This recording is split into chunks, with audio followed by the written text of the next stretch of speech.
Hey, it's your girl Chuck and Diddy coming to you with another video. And I am in Alabama currently. I'm at a chemical plant. I'm getting loaded. Alright. And first of all, every time I come to a chemical plant, like what they always do is they make you watch their safety videos and then give you your safety cards and go through the safety things that you need to know. But they have different alarms and sounds that go off, like different ones. Like some chemical plants, they'll tell you what their alarms and sounds to listen out for. Some won't. This one didn't. They ain't tell me. And I was sitting up here scrolling on my phone, and I was actually taking a nap earlier, and they asked me to back up. Like, I'd have been here about an hour, and they asked me to back up. Like, dang, I've been here about an hour. Now you want to back up? You haven't even started loading me. And so I was sitting up here scrolling my phone, mind my own business, and all of a sudden, I hear this alarm start going off. And I'm sitting here scrolling. It's like the alarm going off. I'm like, what's going on? They take the keys. They took my keys to this plant. It's a safety thing they have. So they take your keys. And I'm looking at the mirrors like, is anybody running? Is anybody running? Because ain't nobody telling me nothing. It's the sirens going off and such. And nobody telling me nothing. So I'm here like freaking out like, I don't see nobody running. So I'll go back to scrolling, right? And all of a sudden I hear it again. Freaking sirens, like alarms. And I'm like, I still don't see anybody running. So maybe I'm okay. But the crazy thing about it is, like, it's raining, it's pouring rain. And honestly, I don't see nobody running, but at the same time, I don't see nobody out here either. Like, everybody done disappeared. And I'm still sitting here with no keys, can't go nowhere. My wheels all chopped up. They putting chemicals in my tank. Like, yeah, I'm sitting here kind of lost. But I know I'm here. I'm right where they left me. I didn't move. I'm right where they left me at. New pillows. Got new pillows for the truck.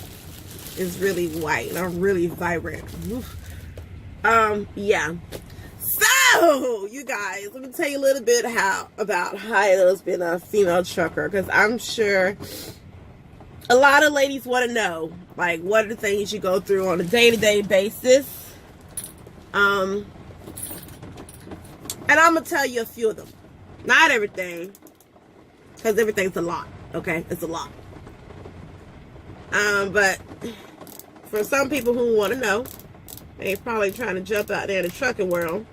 Man, I think I'm out of chopstick.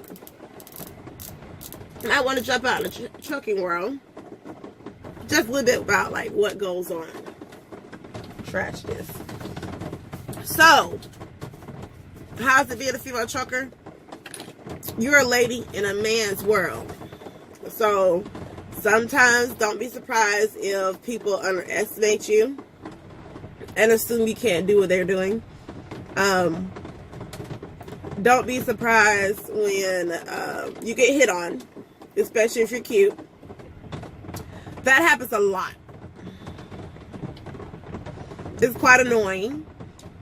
But I would definitely say that for a guy who genuinely want to date me, for every guy who has just hit on me on my day-to-day job, they make it much harder for a guy who genuinely wants to talk to me. Because a guy who actually wants to talk to me can't just tell me I'm pretty. I know that. One, I look in the mirror all the time. And two, every guy tells me that. So, a guy who actually wants to talk to me is going to have to come much harder than that. Like, come correct. But at the same time, just because somebody tells you that all the time, don't mean to get the big head about it. I had to hold myself sometimes. Sometimes I be getting so mad at people. Like, just leave me alone, peeps. Leave me alone. Like, let me just do me and, be okay with that. And, yeah, you kind of have to woo-saw a bit. But realize beauty is more than skin deep. It's not just about what I look like. It's also about who I am. and who I am. So, yeah.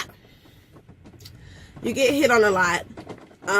People don't expect that you can do what you're doing. At the same time, you got some people that just want to run over you. I've had guys try to run me off the road. I made them number one real quick and kept going. Like, number one is, you know, in between these three.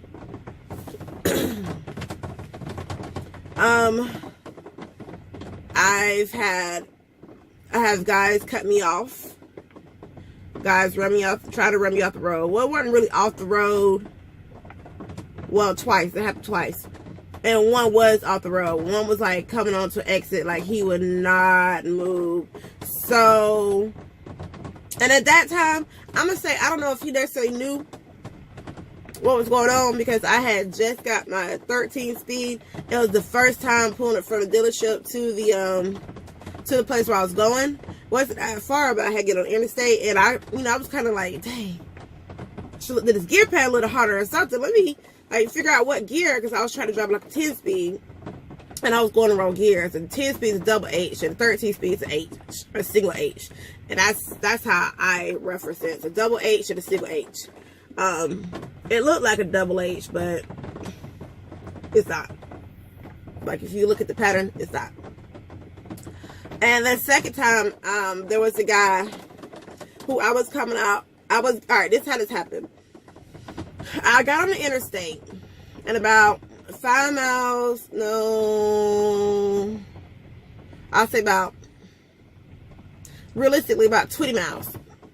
20 miles from where you get on the interstate, there's a weight scale. And I got on the interstate, and there's a container hauler behind me.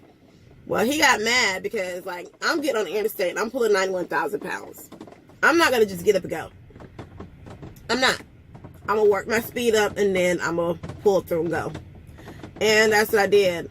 I got on the interstate. He was behind me. He got mad. He zoomed off in front of me because I wasn't going fast enough for him. Cool. That's cool. Had no problem with that. Here's the thing about 13 speed. It might take you longer to get out there in them gears, but when you get out there, you coasting, smooth sailing. I do like that. That's the one thing about this Pete I love, is smooth sailing. So I got off my gears, and I hit about 70, and next thing you know, I'm passing him. He over there. I looked at him. He looked at me. I didn't wave. He didn't wave. I just rolled on about my business. And we get to the weight scale. I always get pulled on the weight scale. I'm 91,000 pounds. Of course I get pulled on the weight scale. But I got my permits. They know we come through a lot. And they wave at you, keep going. So I keep going. He comes through the weight scale too. But he didn't get pulled on the scale. He got to go through the bypass lane. So I'm coming up, right? And I'm in the head of him enough that I have the right of way. Now, again, I don't just get up and go. Like, I got to build my speed up and go. So I'm building speed steady.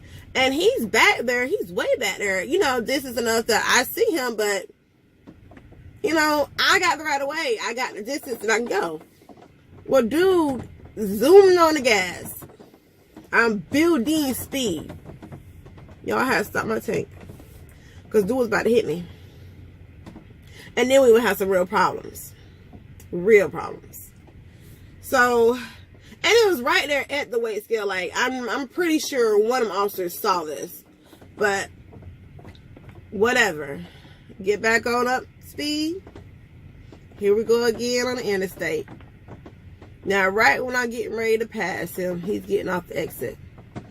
I toot that horn, made him number one, and the funniest thing was he was flicking me off too. I thought it was too funny. I said, but that's how you know. You know people that are doing stuff, you know, just to be nasty. And he was. What are the crazy things?